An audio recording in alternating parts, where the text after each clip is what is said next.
Vim contar pra vocês como foi meu processo de perdão com meu pai biológico. Esse é o meu pai Sérgio, mas eu tive, porque ele já faleceu em 2015, meu pai biológico, que é o Epaminondas. Eu tinha 2 a 3 anos, ele simplesmente pegou um dia e foi embora. E depois minha mãe descobriu diversas coisas sobre ir embora com outra mulher, fazer dívidas no nome dela, enfim, várias outras coisas. A criança fica naquela situação de que eu tô acostumada com meu pai chega, me balança todos os dias pra dormir. E do nada você não tem o seu pai. Você só tem a sua mãe ali, que teve que ser super guerreira a vida toda pra te criar, pra te sustentar e pra fazer de você uma pessoa honesta. Foi isso que a minha mãe fez, gente. E pra mim foi muito complicado. A minha vida foi mais fácil, porque Deus mandou o meu pai Sérgio, que olha, eu não tenho nem explicação pra falar do meu pai Sérgio. Aí, gente, o meu meu pai foi embora, abandonou minha mãe, e aí começaram as dificuldades. Ele passou fome, gente, passou fome, dificuldade para cuidar de mim. Meu avô ia no final das feiras que tinha no bairro, ou de uma hortifruti que tinha ali no Jardim Cândida, e a mulher dava para ele as coisas de final de feira, minha mãe limpava e dava para mim. Teve uma época já mais avançada, a minha mãe catou latinha, catou papelão, tudo pra me criar. Enquanto isso, meu pai sumiu no mundo durante muito tempo, assim. Não tive notícia dele. Enfim, ele passou pelas coisas que ele passou também. Aí tiveram uns atrasos de pensão, tiveram muitas outras coisas.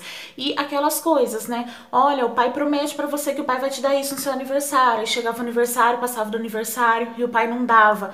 E eu ficava traumatizada, eu ficava com... assim, por que meu pai não me deu, ele não me ama? E tudo isso que uma criança sente e sofre. E se você também foi abandonada pelo seu pai, você sofre. É óbvio, não tem como falar. Graças a Deus, a minha vida foi mais estruturada, primeiramente, por quê? Primeiramente, porque Deus enviou meu pai Sérgio para me criar. Segundo, porque eu aceitei ser filha do Sérgio. Isso é muito importante, muito importante. O meu pai, Sérgio, é de um caráter irrepreensível, então não teria como eu não adotá-lo como filha. E aí também entra a adoção na minha vida, sabe? Eu digo pra vocês que o fato de eu ter aceitado meu pai Sérgio como pai foi a melhor coisa que eu fiz na minha vida, porque eu tive um pai, eu tive uma estrutura. Mas no meio de tudo isso, no meio de tanta dificuldade, pra minha mãe me criar, pra minha mãe me sustentar, teve que batalhar muito, foi faxineira, catou papelão, como eu já disse pra vocês, fez salgado por muito tempo, muita coisa se passou na minha vida. E no meio de tudo isso, a minha mãe sempre me falava: Manu, você precisa perdoar seu pai. Ele é seu pai, não importa o que ele fez comigo, mas ele é o seu pai. Vocês imaginam pra isso entrar na minha cabeça? Peraí, a minha mãe tá mandando eu perdoar ele? Ele traiu minha mãe, ele foi embora, ele deixou passando fome. E, gente, não venham me falar que... ai, mas depois ele te dava pensão. Gente, depois, né? Depois que a gente entra na justiça, depois que a gente coloca na justiça, depois que a pessoa é obrigada a pagar a pensão, é o depois. Mas o tempo que você ficou sem receber a pensão, como é que faz? É a mãe que se vira. Então é difícil, é complicado.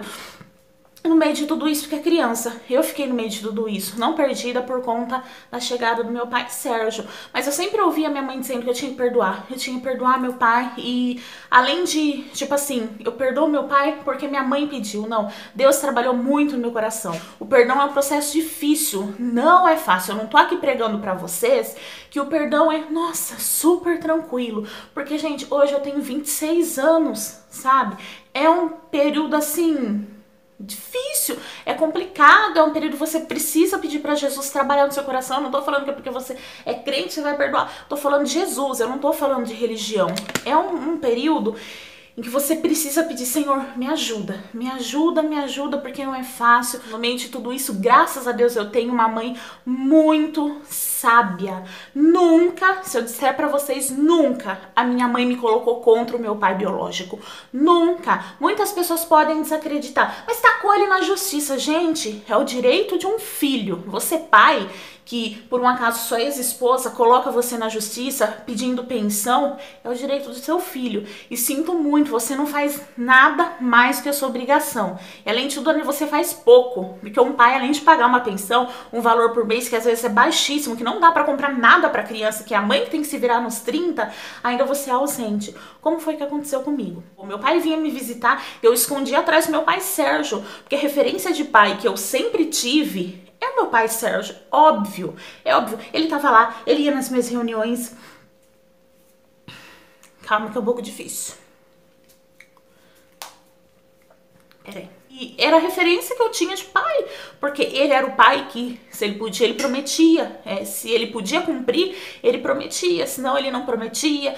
E ele sempre foi muito firme comigo, muito verdadeiro comigo. E do outro lado eu trabalhava com um pai que prometia e não cumpria, com um pai que mentia. Então vocês imaginam a minha cabeça. E no meio de tudo isso, a nossa família conheceu Jesus e foi a melhor coisa da minha vida. Porque daí eu aprendia nas escolinhas da igreja que a gente tem que honrar pai e mãe. E a Bíblia não fala para você honrar o seu pai e sua mãe, ao menos que a sua mãe tenha te abandonado. A Bíblia não fala que, olha, não honra o seu pai se o seu pai foi embora, não honra a sua mãe se a sua mãe te abandonou, se a sua mãe te deixou no orfanato. A Bíblia não fala nada disso. A Bíblia fala, honra o seu pai e sua mãe para que te prolongue os teus dias na terra. E eu aprendi isso. E eu fiz o que realmente a Bíblia me dizia. Mas isso não foi um processo fácil. Foi um processo muito difícil. Muito difícil. E graças a Deus pela sabedoria da minha mãe. Porque eu não teria perdoado meu pai até hoje. Então, eu fiquei adolescente e eu sempre tive o carinho, o amor e a compreensão do meu pai, Sérgio. Durante todo esse tempo, óbvio que meu pai, Epaminondas, ele vinha em alguns aniversários, com o tempo, ele pagava pensão, a gente foi necessária a medida de colocar na justiça, isso foi realmente necessário, mas a minha mãe só fez isso também uma época que eu precisava de algumas coisas, eu era adolescente, coisas que eu sempre queria ter e eu não tinha, porque minha mãe não tinha condição de me dar. E aí ela perguntou, Manu, é seu direito, eu não tô falando pra você ir contra o seu pai, ou você odiar ele, mas é a única forma que ele vai conseguir depositar o dinheiro pra você, porque você tem necessidades e a mãe faz o que a mãe pode. Mas vocês sabem, né, gente, conforme a gente vai ficando mais adolescente, vai surgindo aquilo, meu amigo tem, eu não tenho, meu amigo tem, eu não tenho. Mas a minha mãe sempre me ensinou que Deus dá tudo pra gente na hora certa. Eu nunca ficava questionando, nossa mãe, por que eu não tenho? Mas às vezes dói no coração da gente, né? E daí a minha mãe só colocou na justiça esse caso com a minha autorização. Mesmo colocando o meu pai na justiça, minha mãe falava pra mim, é o seu pai, independente disso. Com 13 anos, isso ele sempre vinha em alguns aniversários meus, tá, gente? Ele não desapareceu e do nada apareceu, não. Ele sempre vinha em alguns aniversários meus, esporadicamente, né? Enfim, ele sempre vinha, tá? Não pra deixar assim, ah, você tá negando que seu pai vinha, porque seu pai vinha, talvez até quem me conheça, né? Ele veio, tem lembrança de aniversário de 5, de 10 anos, de 9 anos, ele vinha assim. E minha mãe sempre trabalhando perdão no meu coração. Perdão, perdão. E eu comecei a trabalhar isso no meu coração também. Senhor, eu não quero guardar isso pra mim. Porque eu sei que independente de qualquer coisa, foi através dele que eu tô aqui. Ele é o meu pai. Não importa o que ele fez comigo. Então Jesus me ajuda. Jesus me ajuda. Não foi fácil, gente. Quantas noites eu chorei. Quantas noites eu chorei. No meu quarto foi muito difícil. Muito difícil. Porque às vezes eu via que a minha mãe não tinha condição pro básico também. Nem tanto da minha mãe não ter condição pra me dar alguma coisa, mas ela não ter condição de alguma coisa pra ela. Eu chorava das vezes que eu via minha mãe e meu pai Sérgio indo catar latinha, indo catar papelão. E com a graça de Deus e por causa de todo esse esforço e dedicação deles, eu nunca passei fome, né? Não vou ficar enfeitando que a minha infância foi difícil, que não tinha algo pra comer em casa, porque graças a Deus meus pais, meu pai Sérgio e a minha mãe, eles sempre foram muito guerreiros. Mas eu pedi pra Deus trabalhar no meu coração, eu pedi pro Espírito Santo me ajudar e o Espírito Santo me libertou de toda essa raiva que eu sentia, de toda essa dor do abandono que não é fácil, não é fácil. Espírito Santo me ajudou muito. Eu não tô falando porque é a igreja evangélica, tô falando porque eu falei com Deus. Nós temos livre acesso a Deus e você pode pedir aquilo que você quer, principalmente pro Espírito Santo te livrar de um rancor, um ódio que eu tinha, porque ele tinha feito mal pra minha mãe, porque ele tinha me abandonado, porque ele prometia e ele não cumpria, porque, enfim, por muitas e muitas coisas mesmo, eu consegui perdoar o meu pai. E nos últimos anos dele, a gente teve um relacionamento assim incrível, incrível. Eu preferi deixar pra trás o que ele fez pra mim, deixar pra trás o que ele fez pra minha mãe e viver como o meu pai, me dar a chance de conhecer o meu pai, aquele pai que eu não tive, porque ele sim, ele foi embora, e eu poderia não ter conhecido ele, eu podia ter morrido, eu falado, morreu mesmo, essa desgraça que me abandonou, bem feito, e não sei, eu poderia ter feito tudo isso, mas eu dou graças a Deus pela vida da minha mãe, porque hoje eu estaria com um remorso enorme, o remorso enorme do meu pai ter morrido e ele morreu sem eu perdoar, ele morreu sem eu ouvir que eu amava ele, independente de tudo, gente. Amar que sua mãe, que faz tudo por você, amar qualquer pessoa próxima é fácil você amar seu melhor amigo, até que ele faça alguma coisa pra você e você passe a odiá-lo. Eu quero ver você conseguir amar alguém que te abandonou, né? Alguém que deixou um rombo no seu coração. Eu quero ver. Isso é muito difícil. Eu consegui. Eu lembro que quando o Leandro foi. Minha mãe sempre teve esse cuidado, gente. Minha mãe e meu pai. O meu pai biológico vinha em casa comer. Eu não lembro o que era. Acho que era comer costela com alguma coisa junto com meu pai Sérgio. Isso tudo era porque eles são os meus pais, né?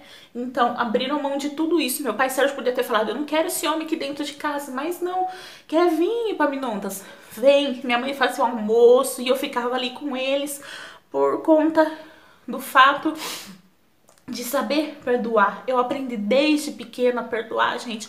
Ah, mas você aprendeu, então é fácil. Repito pra vocês, não é fácil, mas também não é impossível, sabe? E tudo isso foi acontecendo e minha mãe preparou o almoço pra apresentar o Leandro pra ele. E ele sempre muito durão, porque ele era uma pessoa durona. O Leandro me pediu minha mãe em casamento, porque minha mãe não descartava a importância. Só tem que pedir a mão pro Sérgio, não pode pedir pro Epaminondas. Não, vamos lá, vamos pedir pro Epaminondas. E pediu minha mão, enfim. Ele só fez assim, bateu na costa do Leandro, fez assim, só não taca a mão na minha filha, o resto pode casar.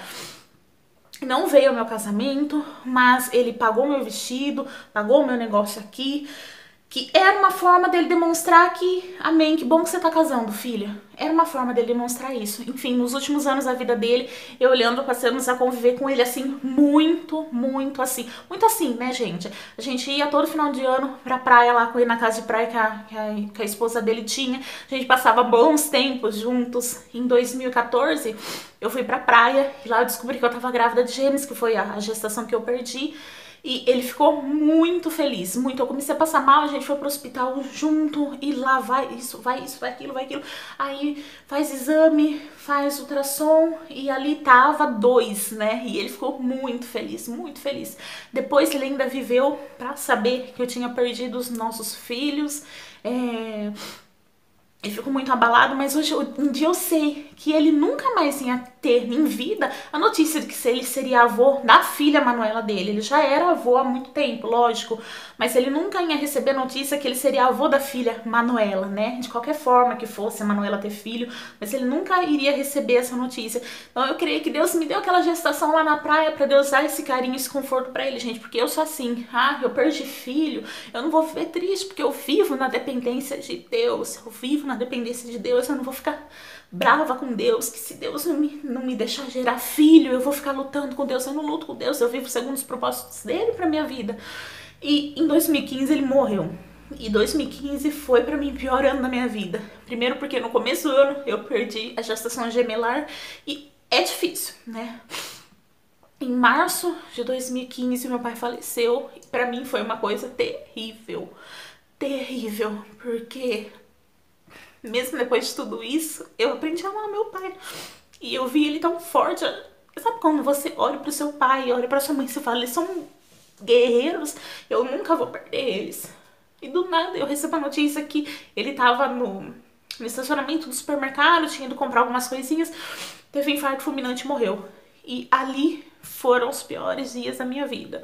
Tem que ir pra Santo André, esperar o corpo chegar, porque o corpo de Itanhaém foi pra Santos, aí foi pra Santo André, aí ver o meu pai naquele caixão. Nossa, não foi fácil, porque eu sempre vi meu pai muito durão, muito forte, e ver meu pai daquele jeito, eu não admiti. Mas uma coisa que Deus falou depois no meu coração foi o seguinte: você lembra a última conversa que você teve com ele? Que você falou pra ele a última vez? Eu falei, Senhor, eu falei, tchau, pai, fica com Deus, eu te amo, tá?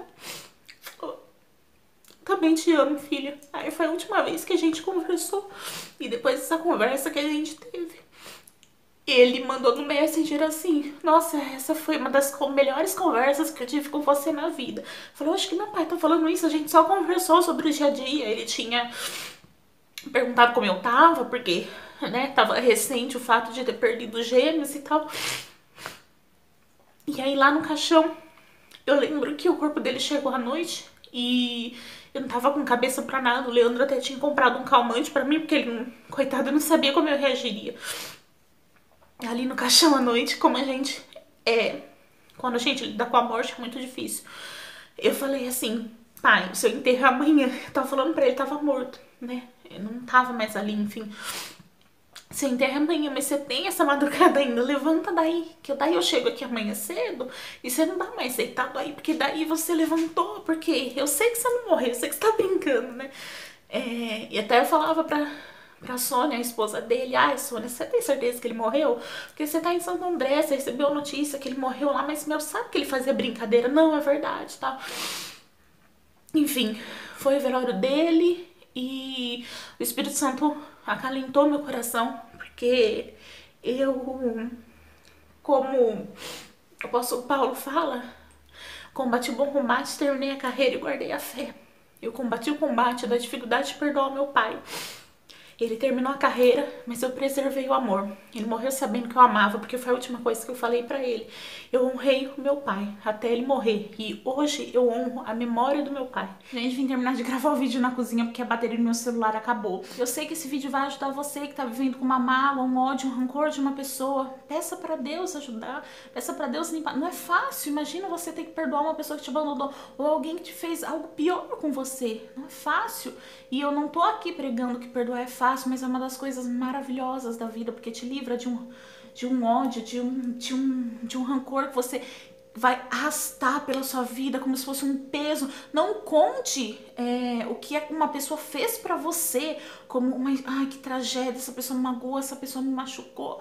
Pelo contrário, prefira contar um testemunho de como você conseguiu se libertar de tanto ódio que você tinha por essa pessoa. É melhor, eu digo isso pra vocês, eu tinha todos os motivos do mundo para odiar meu pai, mas o Espírito Santo, minha mãe, meu pai, Sérgio, eles me ensinaram que eu devo honrar meu pai e minha mãe. E a Bíblia não manda, igual eu falei para vocês, honre seu pai e sua mãe, ó, só não honra o seu pai se seu pai te abandonar, porque daí ele merece o castigo. Aí você não tem que honrar. A Bíblia é clara. Honra o teu pai e a tua mãe, para que te prolongue os teus dias na terra. Não tem vírgula. É isso, honra. E honra, dentro disso, é perdão, é jejum, é oração. É muito difícil, mas vale a pena. Pra você que fala, mas você não sabe que eu passei, eu não sei que você passou. Jesus sabe. Então só fala com ele, porque ele sabe do perdão que você precisa oferecer pra outra pessoa. E ele sabe que ele pode te curar, mas abre o seu coração. Todos os dias batalha, Senhor, me livra desse rancor. Eu fiz isso durante muitos anos, não foram dias, não foram horas. E hoje em dia eu falo, Jesus, obrigada, obrigada. Obrigada pela sabedoria da minha mãe, do meu pai. Obrigada porque eu abri o meu coração e o Senhor trabalhou em mim. Bom, meus amores, esse foi o vídeo de hoje. Desculpa o desabafo, os choros, enfim. Sei que foi necessário aí e que vai ajudar muita gente. Eu vou ficando por aqui. Se você gostou desse vídeo, deixa o seu like e compartilhe com uma pessoa que eu tenho certeza que vai precisar ouvir isso. Um beijo, amores. Fiquem com Deus e até o próximo vídeo. Tchau.